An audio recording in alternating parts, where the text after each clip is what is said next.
Hola, hola, bienvenidos a este 3x7. Carlos Paredes, Enrique Chávez, Valery Vázquez de Velasco. Vamos a descifrar esta semana que tiene como tema principal la elección del Papa, al que han llamado el Papa peruano, ¿no? Robert Prevost. Vamos a contar un poco de la historia de este hombre, vamos a ver a dónde apunta y con cuánto va a seguir al Papa Francisco en las ideas que tenía. Hablaremos de Patás también, la muerte de 13 personas en Patás, y los detalles, ¿no? ¿Qué es lo que ocurrió? ¿Cómo fue que pasó? ¿Y qué es lo que está sucediendo ahí, ¿no? Tras la reacción del gobierno, que finalmente ha enviado efectivos policiales, militares, pero a ver qué cosa es lo que se puede hacer, porque evidentemente esto tiene mucho más de fondo para poder trabajar y para poder ver si hay algún tipo de solución, ¿no? Frente a la minería ilegal.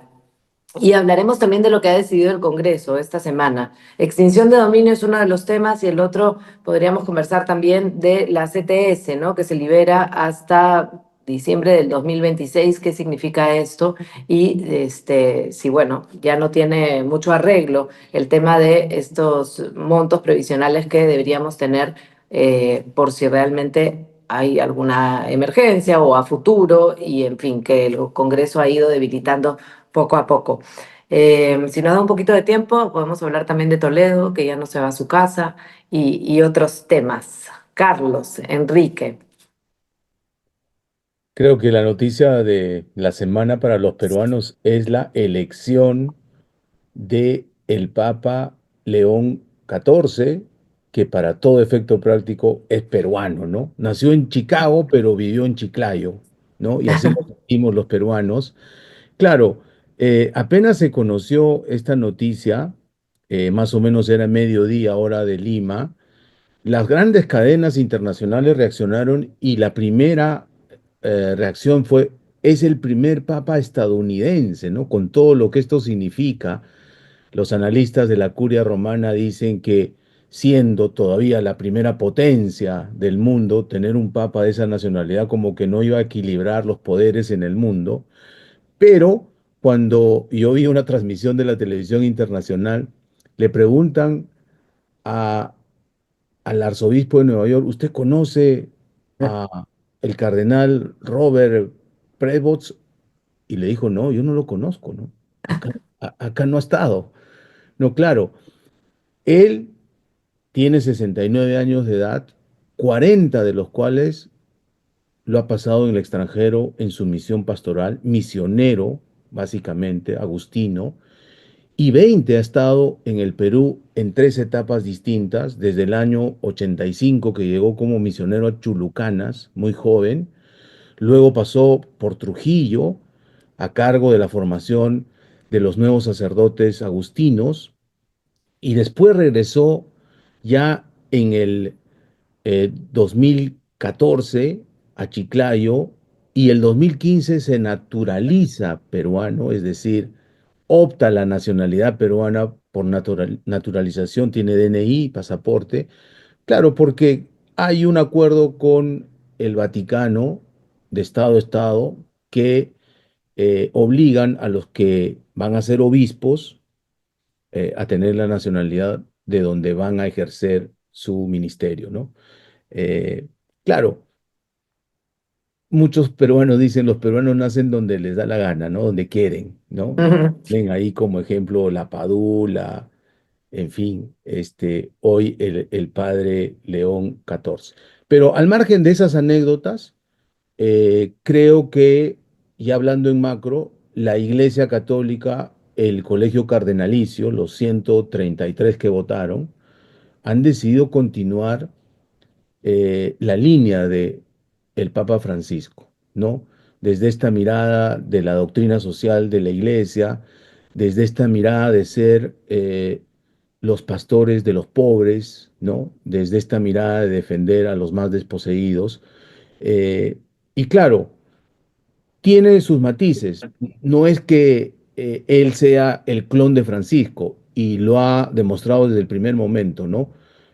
Porque si no, hubiera optado por Francisco II de repente. Ha optado por León XIV porque quiere seguir la tradición de León XIII, ¿no? Este papa de de finales del siglo XIX, inicios del XX, que fue pues el primero en introducir estas ideas de la doctrina social de la Iglesia. E incluso cuando salió al balcón de la Basílica de la Plaza San Pedro para hacer el primer saludo a la feligresía, que son 1.400 millones de católicos alrededor del mundo, a diferencia de Francisco, sí tenía el atuendo, digamos, tradicional de un papa electo. Francisco se presentó simplemente de blanco, ¿no?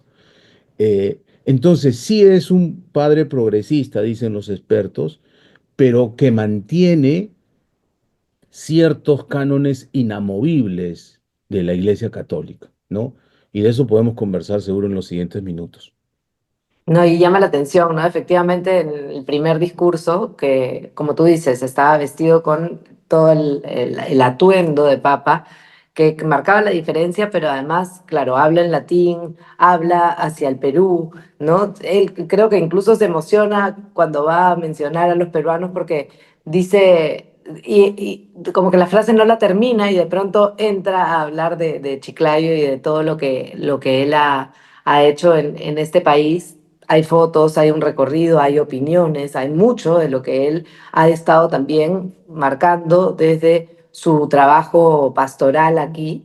Y lo que se dice es que la experiencia en el Perú va a servir también de la misma forma en la experiencia ya como jefe mundial del catolicismo, ¿no? En la situación que aquí ha trabajado, que es de tender puentes. Ese básicamente es el trabajo que él lograría, ¿no? Con lo difícil que eso es.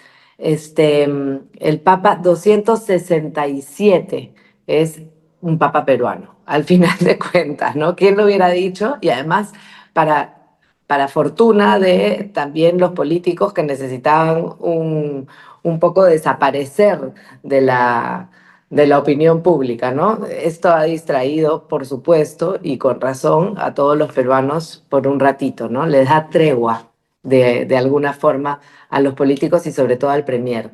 Enrique, tú también has estado estudiando ahí al Papa esta semana. Sí, es una historia fascinante. Yo sí he caído en todos los chauvinismos emocionados de tener un papá peruano. No voy a decir que no, absolutamente, porque además la elección de León XIV también refleja, y claro, tiene por supuesto ecos geopolíticos que van muchísimo más allá. De hecho, el cardenal de Trump para ser papa era Timothy Dolan, ¿no? Que fue un marcado opositor a Francisco y es el jefe pues, de la conferencia episcopal gringa. Y nadie esperaba, o pocos esperaban, porque en los días previos sí comenzó a sonar bastante Prevost como papable. Y hay quienes dicen que fue de alguna manera el favorito que nadie conocía o el favorito que fue puesto por Francisco. Recordemos que él en el dicasterio, cuando se va de Chiclayo, lo que hace es elegir a los obispos, que son eventualmente los cardenales del cónclave, ¿no? Y durante la gestión de Prevost en el dicasterio, lo que he visto es que por lo menos nombró Francisco a 42 cardenales, ¿no? Entre ellos Carlos Castillo, también el peruano, y entre ellos el propio Prevost. Él fue Ujú, elegido hace no mucho como cardenal. Pero eso ujú. de hecho le posibilitó pues tejer una red de contactos. Evidentemente, si él es el que te está eligiendo, vas a conversar con él, vas a tener, ¿no? una relación. Entonces ahí yo creo que él construyó una base. Se habló mucho de Parolín, que era el diplomático del Papa, ¿no? El secretario de Estado, pero la impresión que tengo es que Parolín estaba más abierto a, de alguna manera, conseguir votos entre lo que podríamos llamar el sector más conservador, donde Peter Erdó, también conocido en el Perú porque fue el visitador en los tiempos de la Católica, cuando Cipriani le quiso quitar la denominación de pontificia. Peter Erdó parece que estaba llano a poder de alguna manera llegar a un entendimiento, ¿no? Y parece que finalmente la mayoría de cardenales dijo, no, nos vamos por una línea mucho más franciscana, que es lo que, o más claramente franciscana, que es lo que representa Prevost, ¿no? Y claro, me parece además fascinante porque Prevost fue uno de los tres cardenales nombrados por Francisco Peruanos, me refiero. Los otros son Pedro Barreto, que es de alguna manera el padre de la visión amazónica, ¿no? Y Carlos Castillo, que es también el heredero de Gustavo Gutiérrez, creo que lo conversábamos la semana pasada con el tema de la teología de la liberación, ¿no? Entonces, Ujú. la iglesia peruana ha dado un vuelco de una gran influencia del Opus Dei, ¿no? Y de sectores más conservadores a una dirigencia muy distinta, ¿no? O sea, muy, muy diferente. Y la iglesia lleva a cabo sus procesos de una forma no traumática, ¿no? O sea, muchos de esos obispos conservadores siguen en sus puestos, pero lo que ves es que están mucho más calladitos, ¿no? Y probablemente es lo que vaya a replicar el Papa León XIV desde una posición tan complicada como la que tiene ahora, ¿no? Con el mundo como está. Ujú, ujú. Sí, pues a ver si realmente se logra. Vamos a Patás, porque claro, es además la misma región, ¿no? La que tiene esta alegría y esta tristeza, ¿no? Lo que está sucediendo alrededor de la minería. Estas 13 personas que finalmente se encuentran muertas en el lugar tienen una historia detrás. Había ya muchos avisos, el gobierno no reaccionó a tiempo, finalmente. Este, Como decía al principio, esta situación tiene mucho pan que rebanar y sin embargo se está dejando que avance, ¿no? ¿Cómo ven ustedes el tema de Patás y la reacción, la tardía reacción del gobierno? Muy grave, ¿no? Ayer la presidenta Dina Boluarte llegó a Patás, obviamente en avión y en helicóptero, y solo tuvo una reunión en las instalaciones de la Mina Poderosa con sus ministros y los altos mandos del ejército, las Fuerzas Armadas y la policía, porque el gobierno cree que militarizando la zona, o lo que es peor, parando la actividad minera, Sí. se va a solucionar el problema. Y está profundamente equivocada la presidenta, ¿no?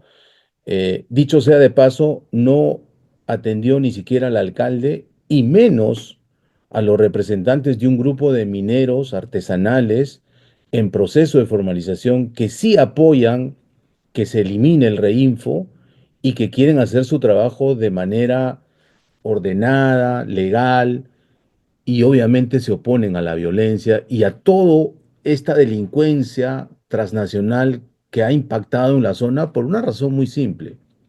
El oro es de alta ley y en el Perú la actividad ilegal más poderosa en estos tiempos es el tráfico de oro ilegal, que pasa por una cadena donde hay un eslabón que nadie está mirando, que son estas plantas que se hacen en diferentes partes de la costa peruana, en el norte y en el sur, que transforman este oro sacado y prácticamente lo convierten en barras de oro fino y puro y lo exportan por la puerta grande del aeropuerto a la India, Emiratos Árabes Unidos y se llevan buena parte de las ganancias de esta actividad ilegal.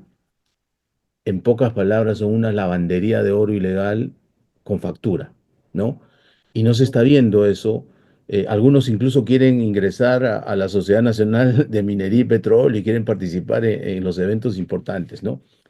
Eh, pero bueno, lo que ha pasado con la muerte de estos 13 personas es simplemente la claudicación del Estado a sus funciones más básicas.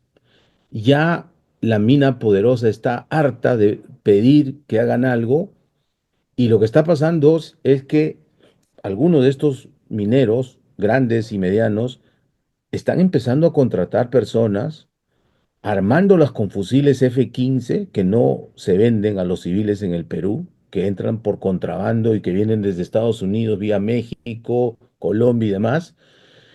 Y lo que ha pasado ahí es una venganza de un grupo criminal que se había metido a robar ese mineral a uno de los socavones de Minera Poderosa para sacar el material en crudo. Cada camión lleno de ese material tan rico en oro en crudo vale 1 millón de soles. Los Ujú. tipos entran, se sacan 3, 4 camiones y se van. Entonces, fueron a rescatar ese túnel. Dos grupos de tres, eran 26. El primero fue repelido y el segundo lamentablemente quedó atrapado. Y no ha habido ningún secuestro, no han pedido ningún rescate. Los han matado de una manera muy cruel, torturándolos previamente y les han metido un balazo de fusil en la nuca a todos. Lo dice la necropsia ya practicada a los 13 cadáveres. Se habían rendido, ¿no? Sí, gravísimo. Gente joven que llegó por trabajo y según primeras investigaciones, aparentemente los familiares dicen eso, engañados, ¿no? No sabían que iban a ir. Ellos le llaman evento a esos enfrentamientos, pero no sabían que estaban yendo a la muerte segura, ¿no? Terrible, Ujú. terrible lo que ha pasado. Yo creo que debe ser un punto de inflexión, pero militarizar la zona, como ayer la presidenta ha mostrado imágenes con un montón de soldados y policías, creo que no va a ser la solución. La solución es muchísimo más compleja de lo que quieren hacer. Claro, la decisión es ahora poner 900 efectivos y 150 militares a trabajar, a vigilar la zona, lo que tú dices. Y sin embargo, en Ecuador acaba de haber una noticia que han matado a 10, me parece, militares precisamente que estaban vigilando una mina. O sea, y nosotros vamos siguiendo un poco esos pasos. Al final de cuentas, la violencia está llegando de la misma forma también. Este, claro, ¿cuál sería una buena decisión por parte del gobierno, ¿no? ¿Qué cosa es lo que realmente tendría que cambiar para que nuestras minas no terminen siendo escenario de lo que estamos viendo? O sea, allí lo que estás viendo es, por un lado tienes la situación de las plantas que señala Carlos, que además, a ver, la fiscalización es muy sencilla cuando, por ejemplo, hablas de consumo de energía. Las plantas declaran, ¿no?, procesar tal cantidad de mineral, pero si tú comparas con el consumo de energía, que es absolutamente trazable, vas a encontrar que hay una brecha gigantesca, para Claro, empezar. Luego, Patás, a dos, o sea, la principal operación aurífera del país, porque se habla mucho de que hay otras dos empresas, pero el hecho es que la concesión de Patás es, como también señala Carlos, la de más alta ley. O sea, la calidad de ese oro es años luz. Y está a 2 horas y media de cualquier control policial. Ya has visto que estás en estado de emergencia hace un año y has visto cuáles son los... Hay claramente una gran corrupción en toda la cadena, que incluye Poder Judicial e incluye Ministerio Público y por supuesto policía. Y a mí me ha sorprendido mucho el hecho de que estas víctimas salvajemente asesinadas trabajaran también para un minero en vías de formalización, que es uno de los 283 mineros que tiene contrato con Poderosa. O sea, Poderosa le dice, en mi concesión, ok, tú explota y yo te compro el oro. Se supondría que es una figura virtuosa, porque quienes se quejan o defienden el reinfo dicen, no podemos formalizarnos porque no nos dan contratos de explotación, ¿no? claro. Y Nos ese es un abusamos de medio, la concesión. finalmente. Entonces, se supone que este era el modelo virtuoso y lo que tienes es una guerra entre los informales, porque claramente aquí, en este brutal crimen que ha sido documentado, por decirlo de alguna manera, se envía el mensaje o sea, que te dice, hay especialistas que dicen, el mensaje va por el lado de no te metas con la mina formal o déjame sencillamente a mí explotar esa bocamina. O sea, es una guerra entre informales también. Entonces, esto ha sido muy revelador en términos de la magnitud del fenómeno y de que muchas veces las buenas intenciones se quedan cortas, ¿no? Es un tema donde claramente tienes que entrar a combatir esta economía y, como digo, los puntos de fiscalización están clarísimos. Ujú, ujú.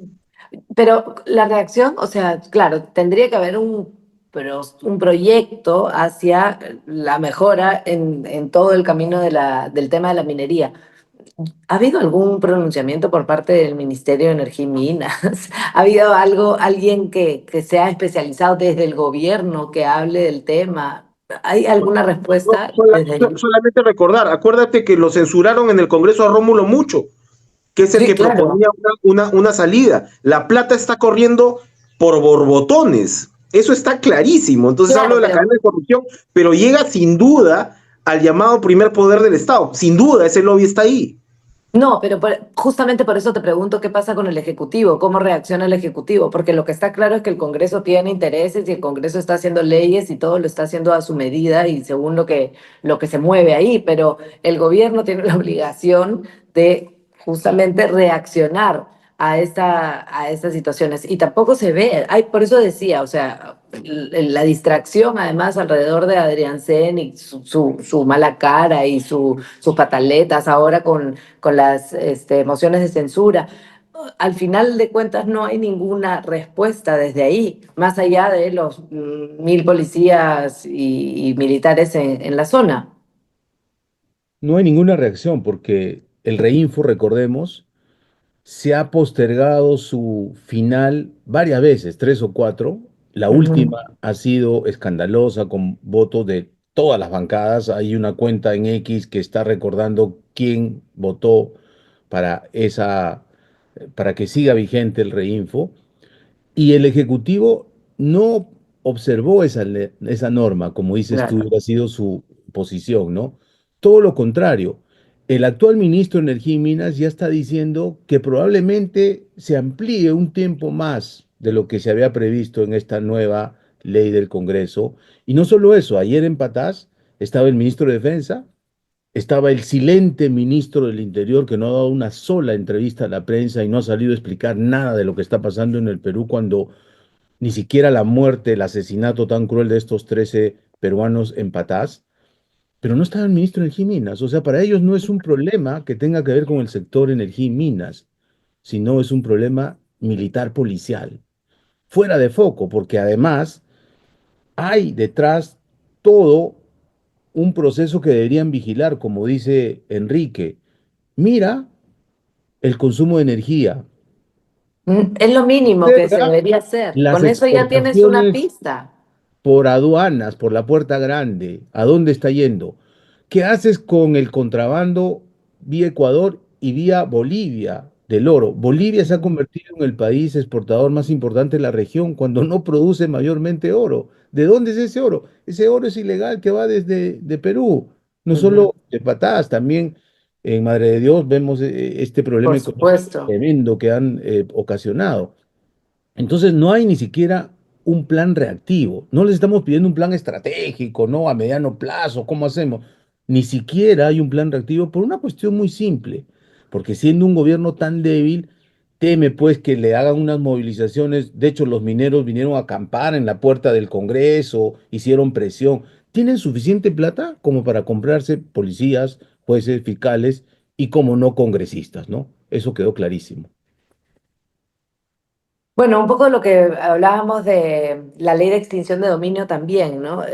Nace del Congreso, hay muchos intereses en el medio, podemos explicar un poco de qué trata, pero finalmente el Ejecutivo promulga la ley, ¿no? Recibe esta propuesta y avanza con una ley que también tiene varios matices, ¿no? Por un lado se dice que limita el perseguir la riqueza criminal y que uno de los titulares de hoy era 5.000 procesos se irán al archivo, pero no es exactamente eso.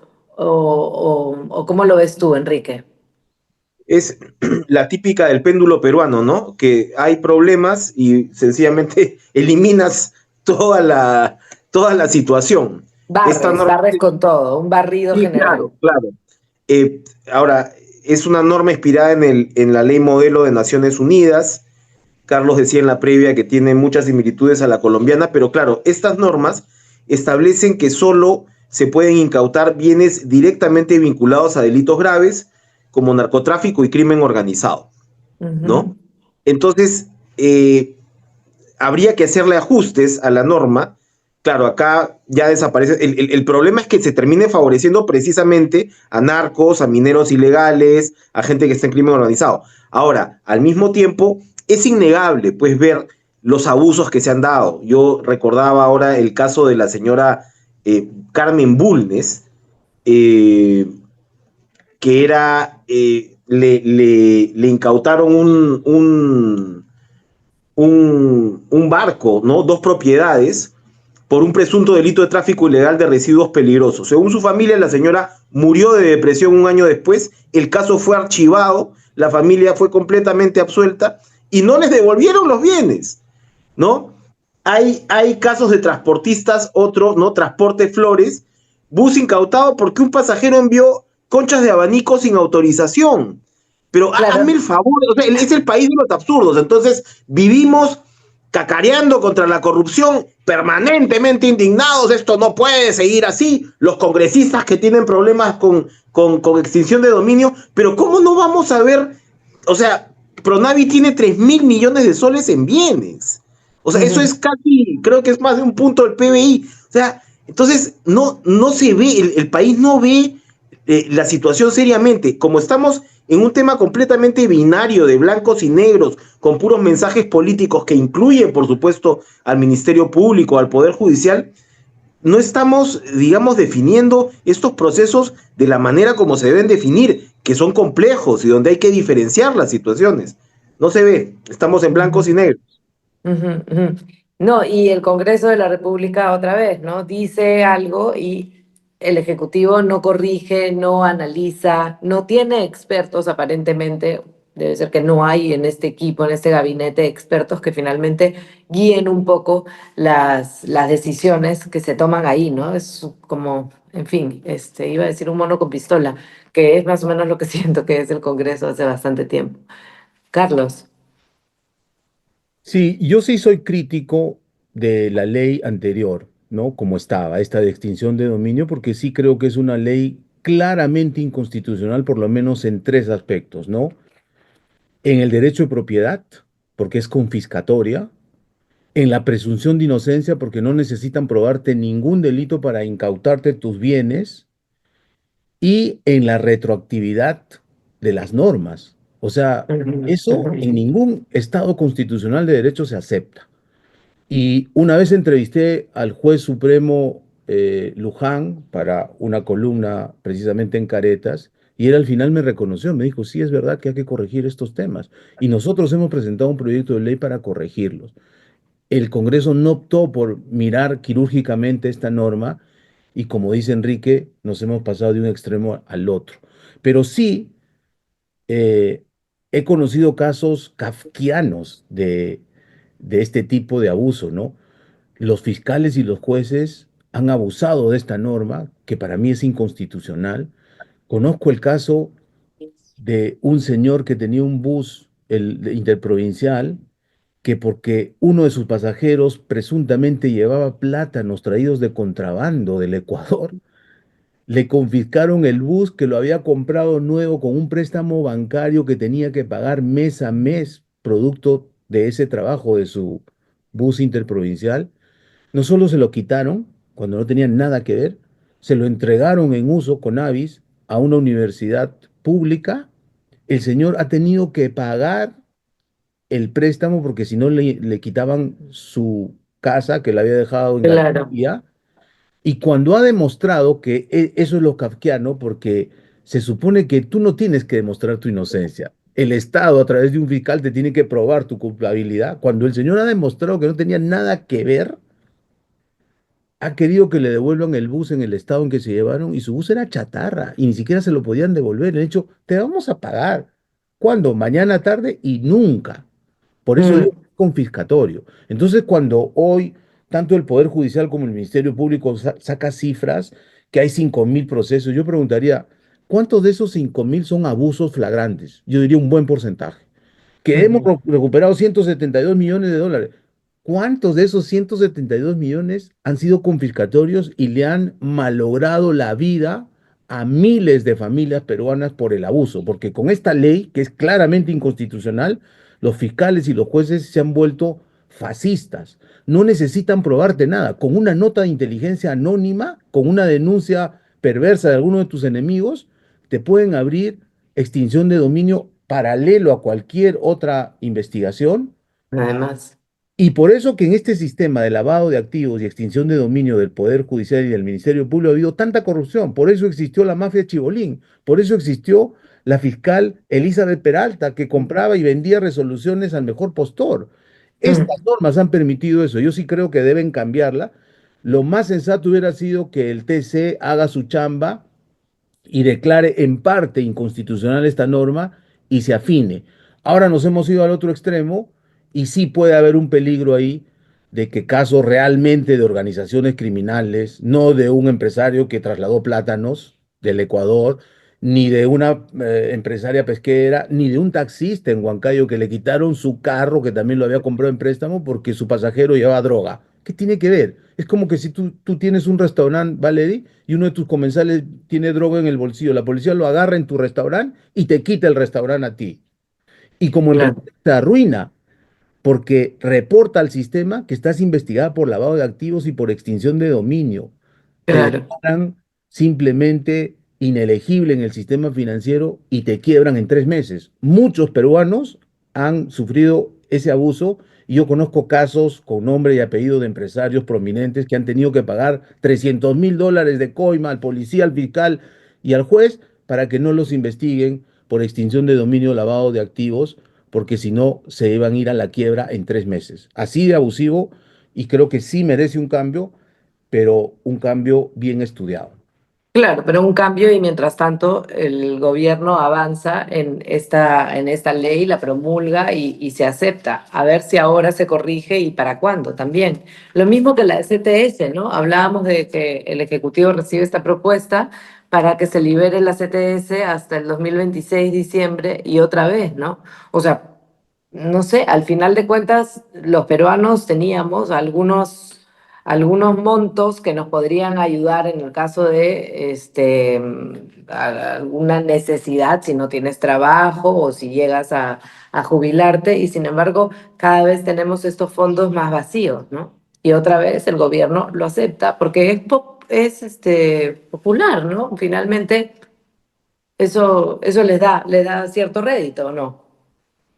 Evidentemente. Ahora, tengo que comunicarles que nuestro tiempo se ha extinguido, ¿no? Hablando de la extinción de dominio. Se ha extinguido sin dominio O sea, alguno. vamos batiendo récords. Es fabuloso este programa. Bate récords todas las semanas. Y eso que hemos hablado muy poco del Papa peruano, ¿ah? Daba Es para un verdad. programa completo, pero ya será para la próxima. Es verdad, el tema que más queríamos hablar fue como cortito, se acabó, se extinguió también. Bueno, entonces de la CTS nada, ¿no? Ya, vámonos todos. Nos Hasta el despedimos. próximo Buen sábado, fin que de estén semana. bien. Adiós. Chao.